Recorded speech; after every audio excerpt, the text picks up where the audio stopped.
हाँ जी। शुरू करते हैं आज का लेक्चर। हम पढ़ रहे हैं पाइथन प्लॉटिंग। तीसरा लेक्चर है। लाइन चार्ट हम लोग पढ़ चुके हैं। अब हम पढ़ते हैं बार चार्ट। तो बार चार्ट कैसा होता है दिखने में आपको पता ही है। ये कुछ इस तरीके का होता है। ठीक है, बहुत इजी है। हम एक बार चार्ट बनाना चाह रहे हैं। जैसे कि ये बार चार्ट है, ये क्या बता रहा है, नीचे क्या लिखा हुआ है एक्स एक्सिस पे प्रोग्रामिंग लैंग्वेजेस के नाम है। वाई एक्सेस पे बता रहा है कि कितने लोग पर्टिकुलर प्रोग्रामिंग लैंग्वेज को पढ़ते हैं, सीखते हैं या उसमें काम करते हैं। जैसे कि ये है, सी लैंग्वेज को लगभग 22 जने काम में लेते हैं। पीएचपी लैंग्वेज काम लेने वाले लगभग 10 जने हैं। ठीक है, सी प्लस प्लस लैंग्वेज काम में लेने वाले लगभग 15 जने हैं जो सी प्लस प्लस लैंग्वेज को काम में लेते हैं। तो ये हमें एक चार्ट बनाना है। ठीक है, तो इसके लिए अब हमने क्या किया, सबसे पहले तो इम्पोर्ट matplotlib.pyplot एक लैंग्स नाम की एरे बना दी जिसमें अलग अलग लैंग्वेजेस है। ये एक्स एक्सिस पे चला जाएगा मेरा। एक एरे और बना दी मैंने स्टूडेंट नाम की कि सी लैंग्वेज को 23 जने काम करते हैं, सी प्लस प्लस में 17 जने काम करते हैं, जावा में 35 जने काम करते हैं। तो ये दो एरे हो गई। तो बार चार्ट बनाने के लिए फंक्शन का नाम होता है बार।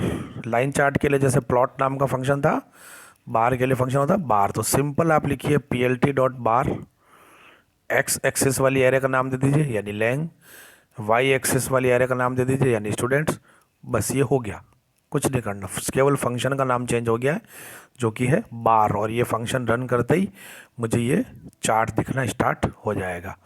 ठीक है, बार ग्राफ बन गया। बाय डिफ़ॉल्ट इसने ब्लू कलर ले लिया है। इस चार्ट को देखिए, वही वाला बार ग्राफ है विथ सेम डेटा, लेकिन इसमें फ़र्क क्या दिख रहा है, एक तो बार का कलर चेंज हो चुका है, जो पहले ब्लू था अब वो ग्रीन हो गया है। दूसरा मुझे इसमें क्या चेंज दिख रहा है, ये जो बार बने हुए हैं इनकी विड्थ थोड़ी छोटी हो गई। देखो ये पतले पतले हो गए थोड़े से, पहले थोड़े मोटे मोटे बार थे, पतले हो गए हैं ना। ये देखिए पहले मोटे थे फिर पतले हो गए, यानी हमने इनकी विड्थ भी चेंज कर दी है। ठीक है, देखते हैं ये कैसे किया है। तो इसके लिए कुछ नहीं करना है। अच्छा, इसके अंदर एक दो चीज़ें और देखो। मुझे एक्स एक्सिस पे एक प्रोग्रामिंग लैंग्वेज लिखा हुआ दिख रहा है, वाई एक्सिस पे नंबर ऑफ स्टूडेंट लिखा हुआ भी दिख रहा है, और ग्राफ का टाइटल भी दिख रहा है जो कि स्टूडेंट लैंग्वेज रेशियो। तो वही देखते हैं। वापस प्रोग्राम इंपोर्ट किया, दो एरे बना दी जैसा कि लाइन चार्ट में हमने किया था सेम। plt.title, plt.xlabel, plt.whileLabel, ये तो हमारे सारे लेबल और टाइटल बन गए। अब बात आती कलर की। तो सेम ऐसे ही देखो, ये plt.bar फंक्शन यूज़ किया हमने, लैंग्स स्टूडेंट कलर इक्वल टू जी। देखो मैंने कलर चेंज कर दिया, ग्रीन कलर कर दिया। विड्थ इक्वल टू 0.3, इसकी कंप्लीट विड्थ होती है 1 बाय डिफ़ॉल्ट, 1 विड्थ होती है। अब आपको छोटा करना है तो 0.1 से 0.9 के बीच में कोई भी वैल्यू डाल दो। तो मैंने डाल दी 0.3, तो लगभग 30% उसकी विड्थ हो चुकी है अभी। तो आप इसकी विड्थ जो भी देना चाहो, 0.3 दो, 0.5 दो, 0.8 दो, 0.9 दो, या विड्थ मत दो तो वो विड्थ ले लेगा, 1 विड्थ ले लेगा। तो आप ये ग्राफ की विड्थ चेंज कर सकते हैं, कलर भी चेंज कर सकते हैं। ठीक है, चलिए आगे चलते हैं। अभी ये देखिए ग्राफ, वही वाला ग्राफ है। विड्थ तो नॉर्मल लग रही है मुझे, लेकिन अब सबके कलर चेंज हो चुके हैं। अब ये कैसे है, सभी को अलग अलग दे रखा है कलर। चलिए इसके लिए केवल छोटा सा चेंज करना है। जो कलर नाम का वेरिएबल था, जहाँ हमने पहले लिखा था जी, एक ही कलर दिया था ग्रीन, अब वहाँ मैंने पास कर दी है एक लिस्ट। क्या पास कर दी है, लिस्ट। जितने बार हैं, 1 2 3 4 5, 5 बार बनेंगे तो 5 अलग अलग कलर मैंने पास कर दिया इसके अंदर, ग्रीन, ब्लू, ब्लैक, सायन और येलो। तो आप कलर पैरामीटर के अंदर एक सिंगल वैल्यू दोगे, सिंगल कलर दोगे तो वो कलर सभी बार पे एप्लीकेबल हो जाएगा। एक कलर, बहुत सारे कलर दोगे, अलग अलग दोगे कलर, तो वो अलग अलग कलर अलग अलग बार पे जाके फिक्स हो जाएंगे। ठीक है, कलर आप अलग अलग इस तरीके से दे सकते हो। यहाँ देखिए इस पे क्या फ़र्क दिख रहा है, मुझे बार की विड्थ अलग अलग दिख रही है। विड्थ ये पतला है, ये मोटा है, ये थोड़ा अलग है, यानी कि मैंने सबके लिए अलग अलग विड्थ दी है। जिस तरीके से मैंने कलर दिया था उसी तरीके से मैं विड्थ भी सबकी अलग अलग दे सकता हूँ। देखिए विड्थ नाम के पैरामीटर में भी मैंने सिंगल वैल्यू की जगह क्या पास कर दिया, एक लिस्ट पास कर दी है। 5 बार थे तो मैंने 5 अलग अलग वैल्यू पास कर दी और ये विड्थ में जाके सेट हो गई है। ठीक है, और कोई चेंज नहीं किया है। चलिए आगे चलते हैं। यहाँ पे क्या फ़र्क लग रहा है, इस ग्राफ को ध्यान से देखिए, ये बार उल्टा हो गया है। पहले मेरा चार्ट ऐसा बन रहा था, ये ऐसे बार आ रहे थे। इसको बोलते हैं वर्टिकल बार चार्ट। वर्टिकली खड़े हैं ये, वर्टिकल। ये होता है हॉरिजॉन्टल। देखिए हॉरिजॉन्टल है ये सारे, हॉरिजॉन्टल बार चार्ट। इसको क्या बोलते हैं, तो इस डायग्राम को बोलेंगे हॉरिजॉन्टल बार चार्ट। तो ये हॉरिजॉन्टल बार चार्ट कैसे बनाते हैं, बहुत आसान है। मैंने इंपोर्ट किया matplotlib.pyplot, 2 एरे बना दी, टाइटल लेबल वगैरह सेट कर दिया। अब plt.bar की जगह पर नया फंक्शन यूज किया मैंने, बार h। plt.bar h मतलब हॉरिजॉन्टल। बाकी सब सेम है, बाकी कहीं डिफरेंस नहीं। वो कि वो आप 2 एरे पास कर दो, उसका कलर चेंज करना चाहो, विड्थ चेंज करना चाहो, सब कुछ हो जाएगा। तो याद रखिएगा, अगर हॉरिजॉन्टल बार बनाने का एग्जाम में क्वेश्चन आता है तो हमें फंक्शन यूज़ करना है बार h, और नॉर्मल बार फंक्शन यूज़ करने का क्वेश्चन आता है तो फंक्शन यूज़ करना है बार। इतना सा फ़र्क है, ठीक है, बार h और बार। अभी देखिए, लेकिन यहाँ पे अगर आप डायग्राम देखेंगे, इसको वापस देखो, तो मैंने बार h यूज़ किया, हॉरिजॉन्टल बार ग्राफ बन गया, लेकिन लेबल देखो ये उल्टे हो गए। पहले यहाँ प्रोग्रामिंग लैंग्वेज आ रही थी ना, ऐसा था जब मेरा चार्ट, तब यहाँ प्रोग्रामिंग लैंग्वेज थी। तो लेबल आपको चेंज करना पड़ेगा। आप अब प्रोग्रामिंग लैंग्वेज को यहाँ लिख दो वाई लेबल में, और नंबर ऑफ स्टूडेंट को लिख लो एक्स लेबल में, बस लेबल चेंज कर दो तो कोई दिक्कत नहीं है। ये देखिए हमने लेबल एक्सचेंज कर दिए, बाकी सब कुछ सेम। तो अब मेरा बिल्कुल सही तरीके से हॉरिजॉन्टल बार चार्ट बन चुका है। आगे बढ़ते हैं। ये डायग्राम देखिए, बहुत इंपॉर्टेंट है अब ये पार्ट, इस पे क्वेश्चन आने के चांसेस है। आपको दिख रहा होगा कि 3 अलग अलग बार ग्राफ बने हुए हैं एक ही फिगर के अंदर। चीज़ वही है, प्रोग्रामिंग लैंग्वेज है, जैसे कि सी नाम की प्रोग्रामिंग लैंग्वेज है। अब ये ग्रीन मतलब इंडिया, इंडिया के 22 लोग सी लैंग्वेज में काम करते हैं। ब्लू मतलब यूके, तो यूके के 12 लोग सी लैंग्वेज में काम करते हैं। येलो मतलब ऑस्ट्रेलिया, ऑस्ट्रेलिया के 25 लोग सी लैंग्वेज में काम करते हैं। तो हमने 3 अलग अलग लैंग्वेजें बना दी है, 3 अलग अलग ग्राफ बना दिए हैं, साथ ही हमने यूज़ किया है लीजेंड। अब ये कैसे करते हैं देखो, इससे पहले मैं आपको बताता हूँ। एक हमने जो पहले पढ़ा था लाइन चार्ट, एक लाइन ऐसी होती थी, हो सकता है दूसरी लाइन ऐसी हो गई, तीसरी लाइन ऐसी हो गई। तो इस डायग्राम में हमने क्या किया है, 3 लाइन चार्ट्स एक ही फिगर में बना दिए। बना सकते थे, कोई दिक्कत नहीं थी, बहुत सारा स्पेस है, और बना दो और बना दो, जितने चाहे बना दो। लेकिन यहाँ पे क्या दिक्कत आती है बार चार्ट के अंदर, अगर मैंने एक बार बना दिया, ये एक बार का चार्ट बना दिया, ये बना दिया, ठीक है साहब, एक तो मैंने बना दिया, अब मुझे दूसरा फिर से बनाना है, तो जगह तो यही है ना, ये बार बन गया एक, इसी के ऊपर नया बार बनेगा, इसी के ऊपर। जब वो नया बार बन जाएगा तो पहले वाला बार तो उसके पीछे छुप जाएगा, दिखेगा ही नहीं मुझे तो एक ही बार दिखेगा, इसी के ऊपर बनेगा ना बार, अगर मैं बाय डिफ़ॉल्ट बनाता हूँ तो। लेकिन मैं क्या करूँगा, थोड़ी सी ट्रिक करूँगा, मैं पहले वाले की विड्थ कर दूंगा कम। भाई मेरे पास मैक्सिमम विड्थ ये है 1, जो बार की विड्थ होती है वो कितनी है, 1 है। अब अगर मुझे 2 बार बनाने तो मैं क्या करूँगा कि आधे में इसको बनाऊँगा 0.5 में, आधे में दूसरा बनाऊँगा 0.5 में। मुझे अगर 3 बनाने हैं एक ही के अंदर, तो इसकी विड्थ तो 1 है बार की, मैं क्या करूँगा 0.25 मैं एक बार बना दूंगा, 0.25 पे दूसरा बना दूंगा, 0.25 पे तीसरा बना दूंगा। तो मुझे विड्थ चेंज करनी पड़ेगी बार की।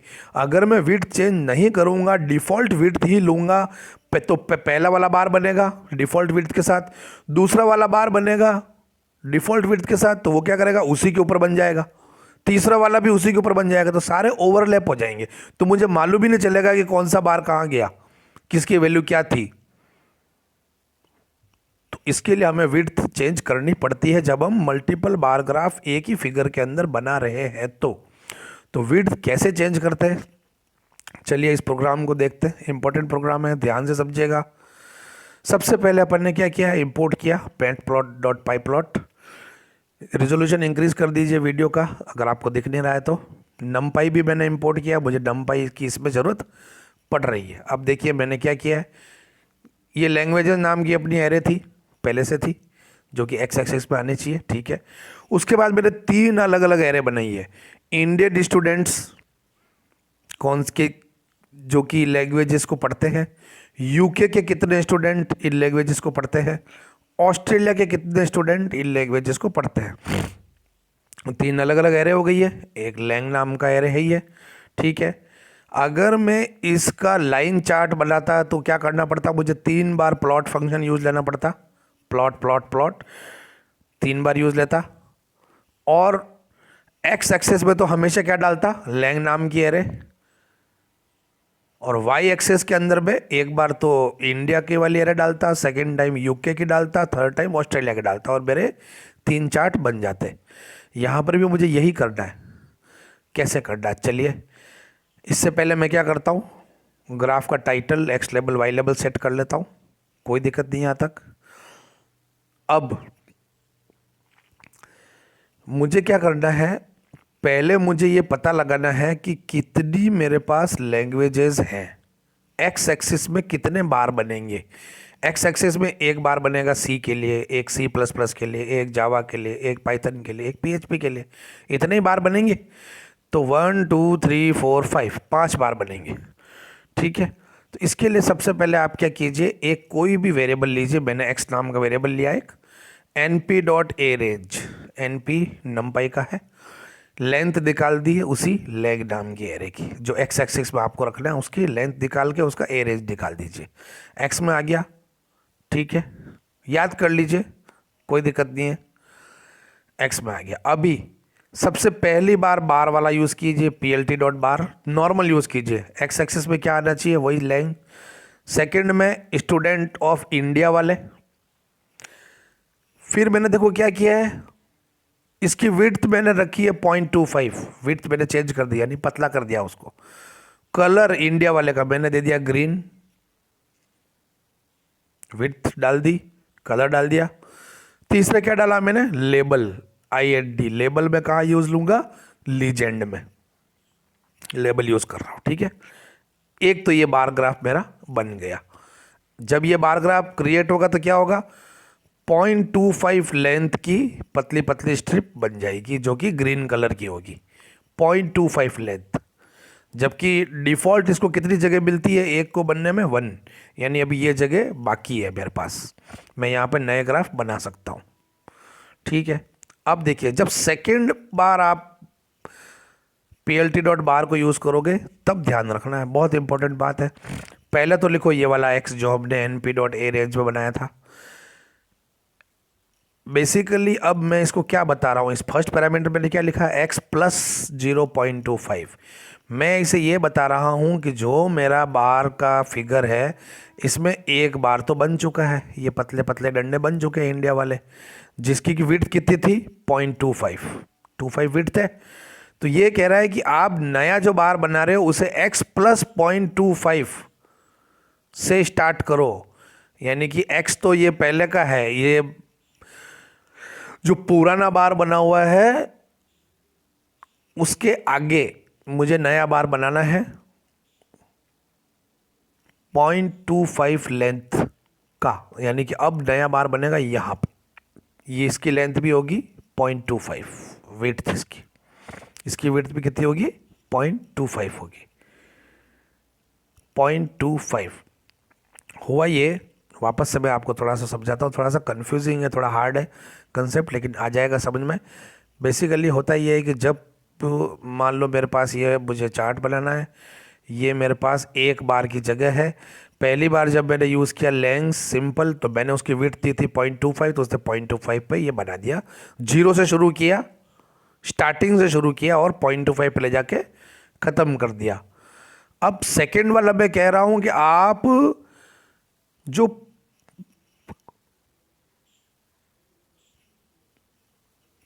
0.25 ऐड करो विड्थ में, उसके बाद शुरू करो।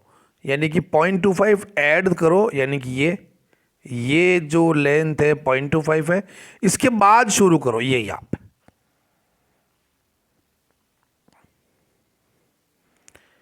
0.25 ऐड करो पहले, तो यानी कि 0.25 ऐड किया, ये अब 0.25 ऐड किया, इसके बाद शुरू करो। यहां शुरू किया, यानी 0.25 के बाद मेरा शुरू होगा, 0.25 ऐड करने के बाद ये बनेगा। इसके अंदर मैंने पास की है यूके वाली एरे, इसकी विड्थ भी मैंने दे दी 0.25, इसका रंग मैंने दे दिया है ब्लू, लेबल दे दिया है इसका यूके, लीजेंड में कब आएगा। अब तीसरा देखो, तीसरा और बनाना है। अभी मेरी क्या स्थिति हो चुकी है कि पहला बार बना 25 पे, 0.25 जगह ये खा चुका है। उसके बाद बना वापस, वो भी 0.25 जगह खा चुका है। यानी टोटल कितनी जगह अब तक जा चुकी है, 0.25 प्लस 0.25, यानी कि 0.5 जगह मेरी ऑक्यूपाई हो चुकी है।